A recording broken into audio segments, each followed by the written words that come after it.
One of the greatest things about Pubg Mobile is showing off your vertical. Why don't you give us a look at your vert, buddy?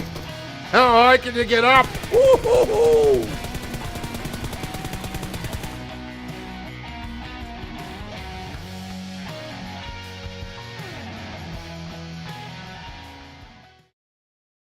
Well, hello there, humans, hippies, earthlings, whoever you are, wherever you are, whatever you're doing, and if you're lucky enough indeed to be doing it too. I'm Bushka, and thank you so much for joining me here today on the Pubg Mobile official channel. Today I'm going to be giving you 10 hot tips from looting to late game, and I'm also going to be doing it with a hand cam because every time I post one of these things, some clown comes in and tells me that I'm using an emulator.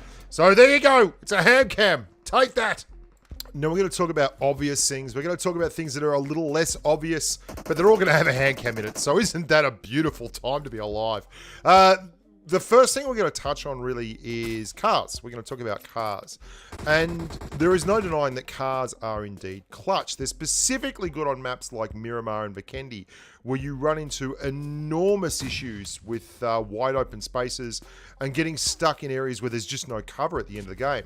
And you can see here, I get singled out. Swiss manages to get up the top, but there's only one rock there. There's not a lot of space. I jump in the car, hightail it over here, and the car does exactly what we brought it along for. It gets me out of trouble there. I'm able to med up, get healthy again, and then we can work things from there. Now, the thing that we're doing next is also another key point that you need to start putting into your gameplay. You can use knocks to create space. You don't just have to use knocks and then thirst people up, because Swiss at the moment is at the top of this hill. My good mate Swiss Cheesel, he's doing really hard yards up there, fighting against a whole squad that's on the top of the hill, but he can't hold out forever. So I knock a couple of people who were into me down there earlier that forced me to retreat into the vehicle, jump back in, hightail it up the top of the mountain, and give Swiss a little bit of a breather with the big V8. Get out of there, and we both lived to fight on. We ended up coming third in this one. A bit disappointing, but we probably would have come about 7th if we hadn't have actually managed to use the vehicle. So cars are clutch. Use them, and use knocks to create a little bit of space for you and your teammates. Next, for my third point, ladies and gentlemen, I'd like to talk about auto pickup. Auto pickup wins hot drops. It really does, because if you haven't configured auto pickup, that's just one more thing that you've got to do. And when you're dropping someone like Georgia Pole Cakes or Sanoff Boot Camp, you really don't have time to screw around making sure that you got all that ammo, that you picked up all the weapons that were available. Auto pickup will just take care of one thing that you don't need on your mind for you. And it doesn't even have to be for everything. You can set auto pickup up to, just pick up ammo and primary weapons for you. You don't have to do med kits. You don't have to do anything like that.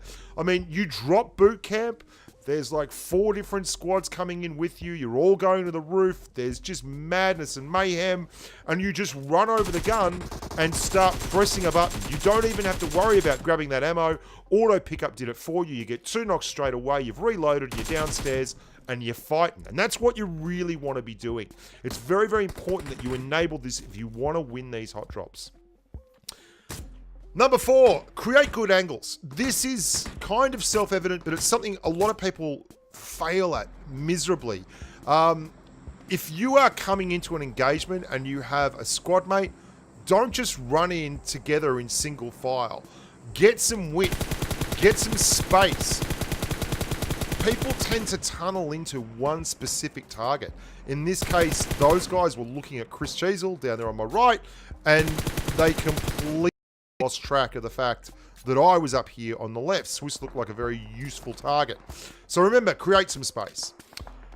Loot for the start, don't loot for the finish. This sounds kind of obvious, but it's not. People do this all the time. I kill people, go and look in their box, and they've got like an AKM and 12 rounds of ammunition. Like, it's terrible to lose a game because you are so worried about having an M416 and a Kar 98. Clear everyone at Georgia Pole Crates. Win Georgia Pole Crates, and then worry about the loot. Until then, hang on to the guns that you're going to use in close quarters combat. Don't go grabbing an M24 when you land at boot camp. You're just asking to get wrecked. Use auto weapons for auto weapons situations. Smoke. Now, there's a bloke back there who has been camping out Georgia pole crates. And I'm exiting the crates. I looked for him, couldn't find him. It was the partner of the bloke that I just looted all his gear off. He's 2.5 kilometers away from the freaking zone line. Like, in a horrible situation. And yet he's going to sit there and just happily die as long as he gets me first. Right, well, I've got some smoke. What you can do with smoke is not just use it to run away. You can peek the edges of smoke, and it is exceptionally hard, especially if you are tunneling in on someone who is in smoke on either side of it, because smoke creates a very wide field of view if they've got like a 6 times or an 8 times scope, and you can just loiter on the edges of it and use it to confuse and confound while you get shots off. It's one thing that I don't have done to me very often, but something that I use all the time. It is an offensive weapon. It is not just for running away. So that's smoke. This is something that I think especially newer players need to understand.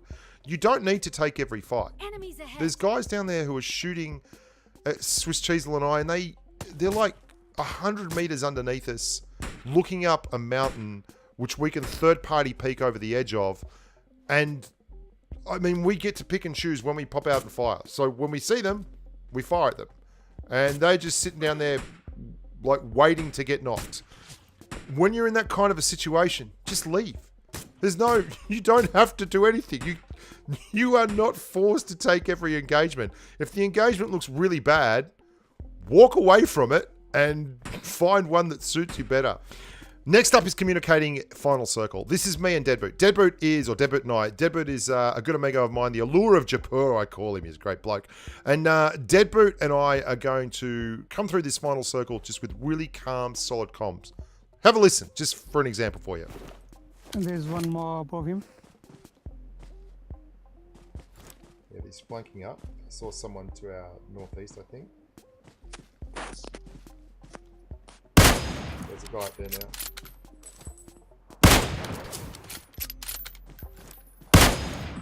Got him. Alright, Calip is down. That must have been his partner.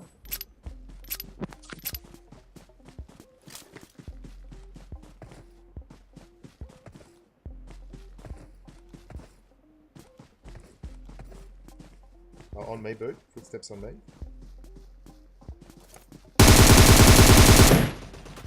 Yeah, there's a guy Enemies there. ahead.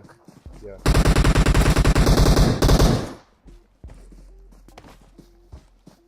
One more. Same rock.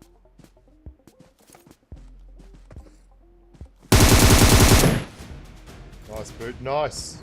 Very cool, very calm, nothing special, just giving each other enough info to get through that final circle. Now, I want to give you one more not so normal tip here. Work on your movement, and you can do this when you're looting. If you ever drop somewhere that's not very hot, run around in the buildings and focus on being as smooth as you can as you move through the doors and make decisions over what you've got. And you can see my hand cam down there on the right-hand side of the map, on the right-hand side of the screen, just how effective you can be if you really focus, and how fast you can go through houses, get out windows, loot, move to the next house. It makes you into a better player. It really, really does. And I've seen improvement in my movement since I started doing this a couple of weeks back. Chasing cars is dodgy. Yeah, be very, very careful about this. If you're chasing a car and they go over the top of a hill, they are very likely to stop. And as you push on up past them to try and get the kill, you're like, oh, damn, that's really not worked out for me, and I'm just going to get my clock cleaned. So that's a little one. So because it's a little one, I'll give you a big one to finish. And this is probably the most important one of all these tips if you're a newer player, and even if you're an older player. I've been playing since Season 1, man. I got ace in Season 2. Like, I still do stupid things like this. Knocks can't kill you. If you are final circle, you're assaulting the only house left in the entire map that's outside the blue, and there are 3 people from a squad in there all hanging out waiting for you. You do a great entry in the UAZ, you clear the first guy in there, you know that knock is going to force them to try and get him up. What happens here? I thirst the knock. I go outside, I make a great call, I blow up my own UAZ to knock the guy that is right there. So that's 2 knocks, 1 guy upstairs. Watch me thirst this knock. Full reload, thirst the knock, go for a reload. Guy jumps out the window, comes out, I'm not ready for him. Dead. Don't thirst, don't thirst, don't thirst. That's your public service announcement. I'm Bushka. Thank you so much for watching. Please like the video, subscribe to the channel. If you want to see me more regularly, I've got my own YouTube channel, TheBushka. Go and check that out. We stream, we jump, we rave, we rant. And yeah, look after yourselves. Stay safe in the battlefield. Be nice to your mum. Eat your veggies. And bye for now.